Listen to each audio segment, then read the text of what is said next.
আল্লাহু আকবার।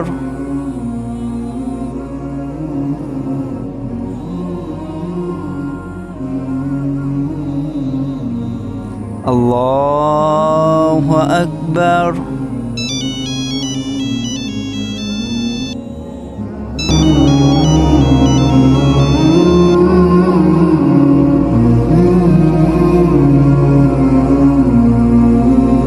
আসসালামু আলাইকুম ওয়া রাহমাতুল্লাহ। আসসালামু আলাইকুম ওয়া রাহমাতুল্লাহ।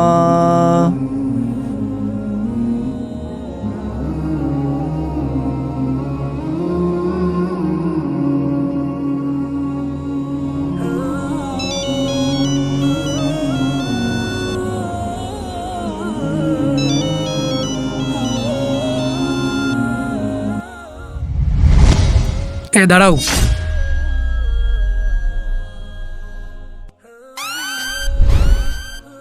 জি সভাপতি সাহেব। তুমি যে ইমামতি করো, ইমামতি করার যোগ্যতা আছে তোমার? কেন সভাপতি সাহেব, কি হয়েছে? তুমি যে ফোন ইউজ করো, নামাজের সময় তোমাকে ফোন অফ করে রাখতে হবে, এটা তোমার জ্ঞান নাই? সভাপতি সাহেব, আমার ভুল হয়ে গেছে। এরকম ভুল তোমার হাজার বার হয়, এরপর থেকে জেনে এরকম ভুল আর না হয়। জি সভাপতি সাহেব, আর ভুল হবে না। আচ্ছা ঠিক আছে, এর পরবর্তী থেকে এরকম ভুল যেন আর না হয়। সভাপতি সাহেব, একটু বাইরের দিকে চলো, কথা আছে।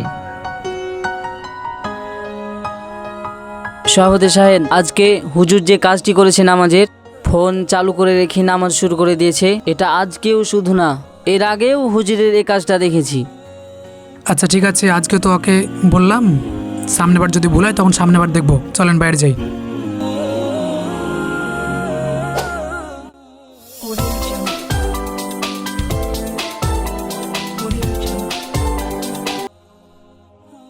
কিরে, আমাদের ইমাম সাহেব মনে হচ্ছে না? হ্যাঁ তাই তো, আমাদের ইমাম সাহেবই। ওই তো দেখছি দোকান দিয়েছে। আচ্ছা, ওকে জোরের সময় দেখছি।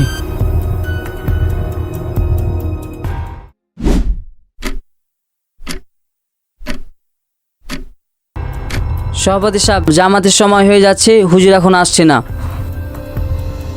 দাঁড়াও, গতদিন এক ধরনের সমস্যা করলাম, আর আজকে নামাজের সময় মতো আসতে পারলে না। আবার ওদিকে দেখলাম তুমি নাকি ব্যবসা করছো। সভাপতি সাহেব, আমি যখন রাস্তা দিয়ে আসছিলাম, আমার তো আর সাইকেল নাই, আমি হেঁটে হেঁটে আসছিলাম। আস্তে আস্তে একটা সমস্যা হয়ে গেছিল, এই কারণে আমার মনে করেন নামাজের একটু দেরি হয়ে গেছিল।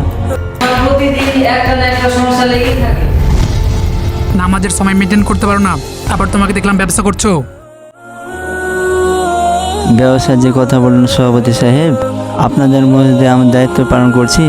আপনারা আমাকে বেতন কয় হাজার টাকা দিন, আমাকে বেতন মাত্র 4,000 টাকা দিন। 4,000 টাকায় কীভাবে চলবো? আমার মনে করেন 3টা সন্তান, তাদের পড়ালেখার খরচই তো আমি চালাতে পারি না।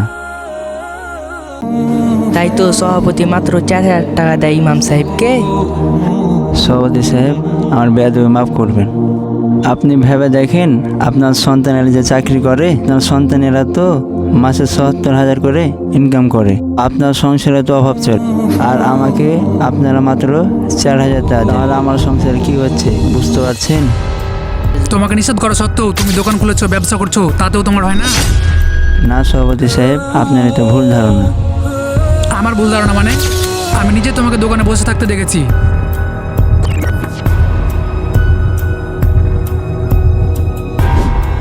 ও সভাপতি সাহেব, তাহলে আবার আপনি ওই দোকানের কথা বলছেন?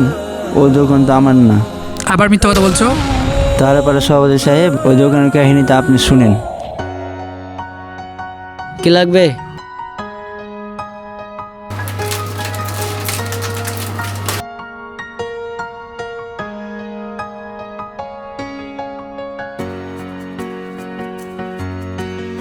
হুজুর সাহেব শুনেন, এদিকে একটু শুনেন।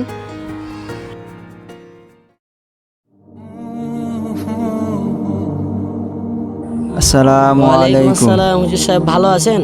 জি আলহামদুলিল্লাহ, আপনি ভালো আছেন? হ্যাঁ আছি আলহামদুলিল্লাহ। ব্যবসা বাণিজ্য কেমন চলছে? আলহামদুলিল্লাহ ভালো চলছে। আপনি যদি কিছু না মনে করেন তাহলে একটা কথা বলতাম। আপনার কি কোনো কাজ ছিল? না, আমার তো সেরকম কোনো কাজ নাই। কেন, কিছু বলবেন নাকি আপনি? না মানে সেরকম কোনো কথা না, মানে আমার একটু বাজার যাওয়া লাগবে তো, বাজারে বাজার করতে যাব দোকানের জন্য, তো একটু বসতে বলতাম দোকানে আর কি, যদি কিছু না মনে করতেন। ও, তাহলে বাজারে যাবেন? আচ্ছা ঠিক আছে, যান তাহলে, যান। আচ্ছা ঠিক আছে হুজুর, ধন্যবাদ। আমি বড় খুশি হলাম আপনার ওপর। তো আপনি আমার দোকানে সব কিছু বিক্রি করবেন? আপনি তো আমার দোকানে সব কিছু জিনিসের দাম জানেন।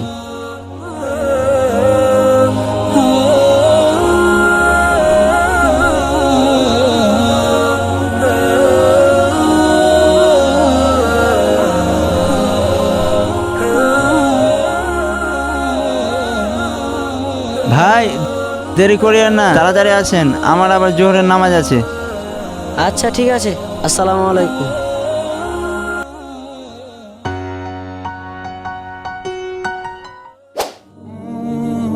ইমাম সাহেব দাঁড়ান, আমি আমার ভুল বুঝতে পেরেছি। আপনার জন্য বাজারে বড় একটি দোকানের ব্যবস্থা করেছি। এই যে আপনার চাবি ওই দোকানে। আল্লাহ আপনার ভালো করুন সভাপতি সাহেব। আপনার জন্য আমার সবসময় দোয়া থাকবে।